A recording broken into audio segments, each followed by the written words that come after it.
সকালে এখানে কি করছো? কিছু না। ঘুম টুম হয়নি নাকি? যার ঘুমই হয় না তার আবার ঘুম হওয়া না হওয়া। বোঝো কি বলছো বলো তো, বুঝতে পারছি না তো। না, বলছিলাম সন্দীপের কথা। কি হয়েছে সন্দীপের? সন্দীপ কাল রাত্রিরে বেরিয়েছে, এখনো ফেরেনি। সে কি সন্দীপ ফেরেনি? তুমি তো কিছু বলোনি আমাদের। কি করতে জেনে? কি করতে তুমি? সারা রাত না ঘুমিয়ে জেগে ছেলেটাকে খুঁজতে? বাবা হয়তো যেতে পারবে না, কিন্তু আমি তো যেতে পারি। আমি কি একবার খুঁজে দেখব? কোনো দরকার নেই। একজন তো উচ্ছন্নে গেছে, তাকে খুঁজতে পাঠিয়ে আমি আরেকজনকেও হারাই আর কি। এসব কি যাতা বলছিস ছোট? আমাদের ছেলেরা কেন হারিয়ে যাবে? সন্দীপ তো আমাকে বলে গেছে যে ওর একটা খুব জরুরি কাজ আছে, ও চলে আসবে। তাছাড়া ও জানে না ওর কত কাজ, কত দায়িত্ব। ও ঠিক চলে আসবে। শুনছি তো অনেকক্ষণ ধরে, এবার চুপ করো না। ওর ভরসা করো না, করো না তো। ওই ছেলের আশা আমি ছেড়ে দিয়েছি। এভাবে বলিস না ছোট। সন্দীপ আমার বড় ভালো ছেলে। তাছাড়া ও তো জানে ওর জেঠি ওকে কত ভালোবাসে। দেখিস ও এক্ষুনি চলে আসবে। না না, সে তো আসবেই। বাড়িতে এত কাজ।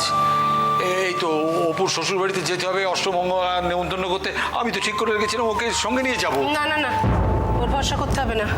তুমি এক কাজ করো, যদি অষ্টমঙ্গলা নেমন্তন্ন করতে যেতেই হয় তাহলে তুমি ওই সুজনকে সঙ্গে নিয়ে চলে যাও। কোনো দরকার নেই তোর জন্য অপেক্ষা করার। ওকে বুঝতে দাও যে ওর জন্য আমাদের কোনো কাজ আটকায় না। ওকে ওকে ছাড়াই আমাদের চলে যায়। না, এই কথাটা তুমি ঠিক বললে। ওকে ছাড়া আমাদের সব কাজ চলতে পারে না। এই তো অষ্টমঙ্গলা, তা তো অনেক খরচ খরচা। তো সন্দীপ যদি না পাশে থাকে আমার পক্ষে বললাম তো তোমাকে, ওর ওপর ভরসা তুমি করবে না। ওকে ছাড়া যেমন করে পারি করবো, আমরা যা পারি তাই করবো। ও যা পারি তাই করবো, যেমন করে পারি করবো। কিভাবে করবো সেটা তো বলবে। আমি জানি না, আমি জানি না কিভাবে কি হবে, আমি কিচ্ছু জানি না। আমি শুধু এইটুকু জানি, মাথার উপর ঈশ্বর আছেন, তিনি যা চাইবেন তাই হবে। যেমন ভাবে আমাদের চালাতে চাইবেন। আমরা শুধু সরো না সামনে থেকে, ভালো লাগছে না আমার এসব কথা। সরো তো। ও দিদি, তুমি গঙ্গা স্নানে যাবে তো? হ্যাঁ যাবে তো? চলো আমি তোমার সঙ্গে যাব, অনেকদিন যাই না। এই কাজ করতো, আমার গামছাটা এনে দে, গামছাটা এনে দে। যতবার ভাবছি এবার সব ঠিক হয়ে যাচ্ছে, ততবারই একটা না একটা। কেন আমাদের সঙ্গে বারবার এরকম হয়? হ্যাঁ, আমাদের সঙ্গে কেন বারবার এরকম হয়? হে ঠাকুর।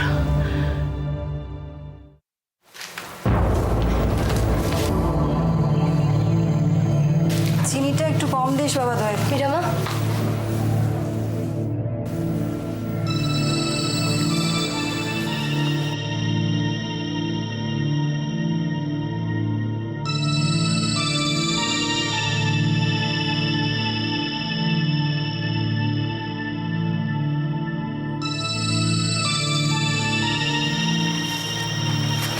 কি হয়েছে তোমার?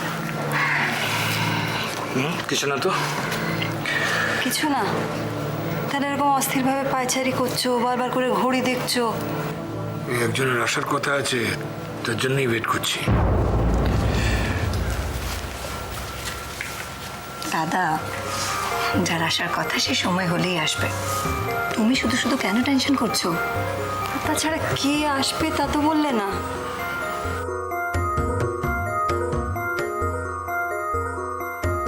কি এত ভাবছো বাবা? ভাবছি এত সকালেও আসতে পারবে।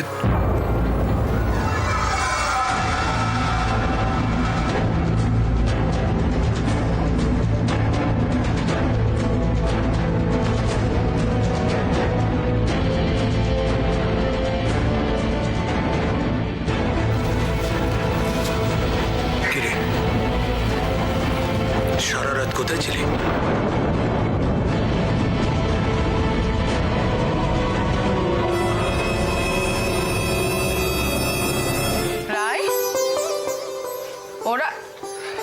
কাকিমা কিছু বলছেন? রায় কোথায় কৃষ্ণ? রাই তো একটু বাজারে গেছে। বাজারে গেল? ও বাজারে যেতে চাইলো আর তুমি পাঠালে? না না, আমি পাঠাইনি। ও আমাকে নিজেই বললো যে তুমি যখন পড়ছো তাহলে পড়ো, আমি বাজারটা করে আনি। বাহ, খুব ভালো কথা। রাই বললো আর তুমি সঙ্গে সঙ্গে বই খাতা নিয়ে বসে পড়লে, তাই তো? তুমি জোর করতে পারলে না ওকে? বলতে পারলে না তুমি বাজারে যাবে? দুদণ্ড পড়াশোনা না করলে কি ফেল করে যাবে তুমি? হ্যাঁ, কি হলো? ফেল কথাটা আগে কখনো শোনোনি? চমকে গেলে যে? তা পড়াশোনা না করলে যদি ফেল করে যাও, তাহলে অমন গবের ছাত্রের পড়াশোনা করার দরকারটা কি শুনি?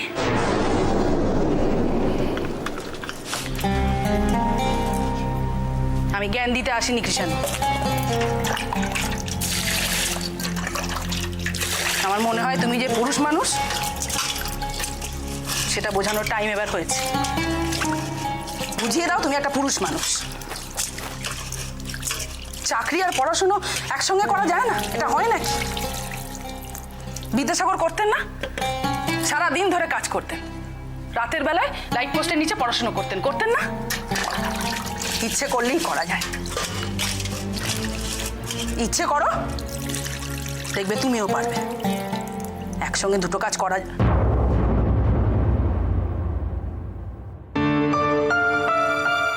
কি হলো? ওরকম হাঁ করে কি দেখছো? না, দেখছি না, শুনছিলাম। শুনছো তো ঠিক আছে, বুঝছো কি কিছু? হ্যাঁ, বুঝছি। আসলে জানেন তো কাকিমা, আমার মাও না ঠিক আমাকে এইভাবেই বোঝাতো, অথচ এখন আর কেউ বোঝায় না।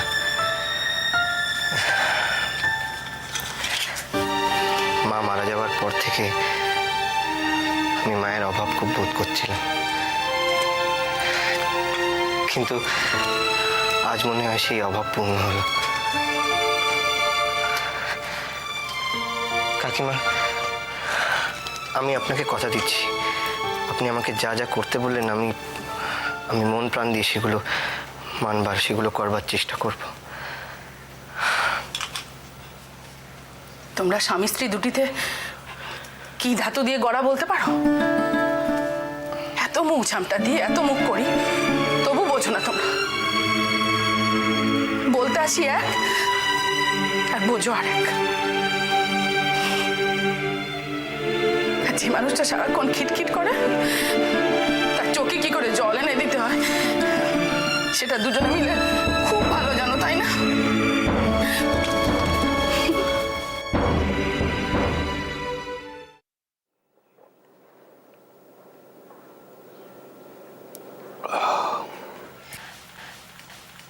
বাবা, ব্রেকফাস্ট হতে না একটু টাইম লাগবে। তুমি কি একটু বাগান থেকে হেঁটে আসবে? না, আমি এখানেই আছি। পেপারটা দেখি। ঠিক আছে, ওকে। দোয়েল, তোমাকে একটা কথা জিজ্ঞেস করব। কি কথা বাবা? তুমি কি জানো রুদ্র কাল রাত্রে কোথায় ছিল?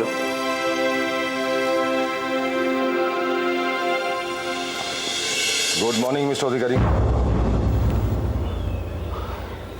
Good morning doctor. কেমন আছেন? বসো। Thank you. কেমন আছি মানে, একজনকে রোজ সকালে যখন ডাক্তার চেক আপ করতে আসে তখন তার কতটা ভালো থাকার কথা ডক্টর বলুন। আবার এসব কথা বাবা? দেখুন, আপনি কিন্তু খালি খালি দুশ্চিন্তা করছেন। আমি তো একটা ফর্মাল চেক আপ করতে আসি, আর যখন চেক আপের দরকার হবে না আমি কিন্তু সেদিনও আসবো। সেদিনও আসবেন? মানে আপনাদের যদি আপত্তি না থাকে। আসলে কি হয়েছে, আস্তে আস্তে একটা অভ্যেস হয়ে গেছে। মানে মিস্টার অধিকারীকে একবার না দেখলে, এখানে একবার না আসলে সারাদিন কিরকম আমি কাজে মন বসাতে পারি না। আমারও ঠিক তাই। রোজ সকালে তোমাকে দেখলে আমারও খুব ভালো লাগে, স্বপ্ন দেখতে ইচ্ছে করে যে আমার ছেলেটাও যদি এরকম হতো। কোনো চিন্তা করবেন না, সব ঠিক হয়ে যাবে। হয়তো, তবে ততদিন আমি কি আর। বাবা আবার? আচ্ছা ঠিক আছে, আর বলবো না। Good boy, thank you. জানেন doctor, I am very lucky যে দোয়েল আমার মেয়ে। You are absolutely right mister Adhikari. টপিকটা চেঞ্জ করা যায় না? চা নিয়ে আসবো? না, এখন আর চা খাবো না, যা গরম পড়েছে। তুমি একদম ব্রেকফাস্ট করে যাও আমাদের সঙ্গে। না না না, ব্রেকফাস্ট করবো না, আজকে টাইম নেই। তাহলে এক গ্লাস জুস? হ্যাঁ, জুস চলতে পারে। ঠিক আছে, নিয়ে আসছি। ও দোয়েল, জুসটা যেন অরেঞ্জ জুস হয়, তাই তো? আমি জানি আপনি অরেঞ্জ জুস খেতেই ভালোবাসেন। বুঝলে ডক্টর, আমার দোয়েল মা সবার মনের কথা ঠিক বুঝতে পারে। সবারটা বুঝতে পারি না বাবা, তবে কারোরটা বুঝতে পারি। আমি জুস নিয়ে আসছি। দোয়েল, তুমি পৃথিবীর সবার কথা ভাবো, শুধু আমার কথাই ভাবো না। আমি এত পর তোমার কাছে।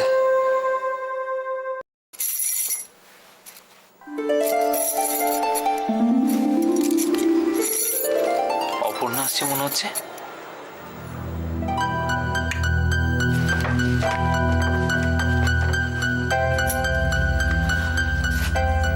এখনো ঘুম থেকে ওঠোনি? এখনো পড়ে পড়ে ঘুমোচ্ছ?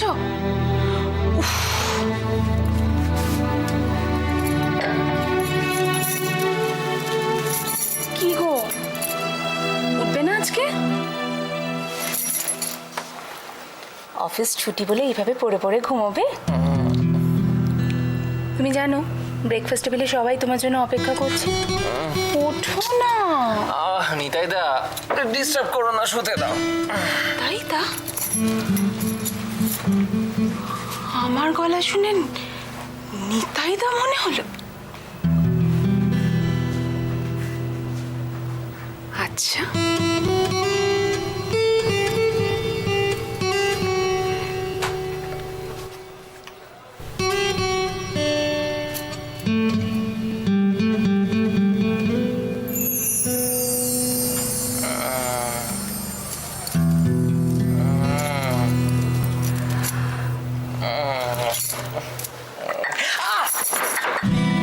এটা কি হলো?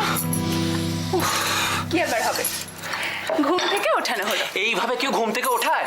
যারা জেগে জেগে ঘুমায় তাদের এইভাবেই ঘুম থেকে ওঠায়। তাই? একদম তাই? কোথায় কোথায় যাচ্ছ?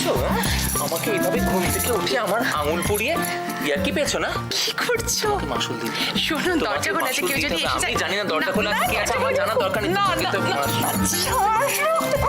সৈকত, কি করো না, ছাড়ো না। কেউ যদি চলে আসে? কেউ যদি চলে আসে আসবে, আমি কি ভয় পাই নাকি কাউকে?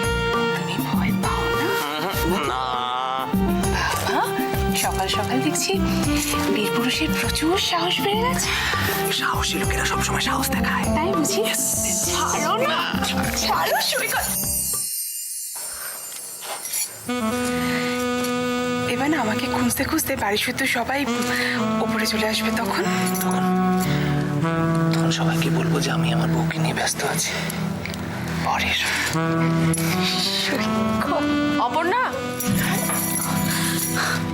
দিদি খুব তো বিরক্ত দেখাচ্ছিলে। ওরে বাবা, আমি শুয়ে পড়ব। অপর্ণা? হ্যাঁ দিদি। অপর্ণা, তোমাকে না মা নিচে রাখছে গো, একবার একটু এসো। আমি এক্ষুনি যাচ্ছি। এ মা, ভাইয়া তো এখনো ঘুমোচ্ছে। হ্যাঁ দেখো না, এখনো ঘুমোচ্ছে, ওঠেইনি। ঠিক আছে, আমি নিচে যাচ্ছি, তুমি একবার চেষ্টা করে দেখো তোমার বরের ঘুমটা ভাঙে কিনা। আমি আসছি, তুমি এসো কেমন? ঠিক আছে। অপর্ণা,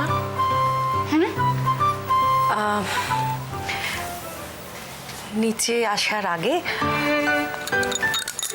তোমার কপালে সিঁদুরটা একটু তুলে এসো। হ্যাঁ, না মানে বড়রা সবাই রয়েছে তো ডাইনিং টেবিলে, ওয়েট করছে তোমার জন্য। হ্যাঁ, তাড়াতাড়ি এসো কেমন?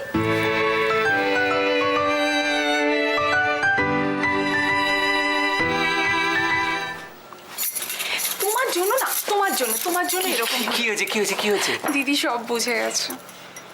সব বুঝে গেছে? সত্যি? সত্যি মানে সত্যি সত্যি।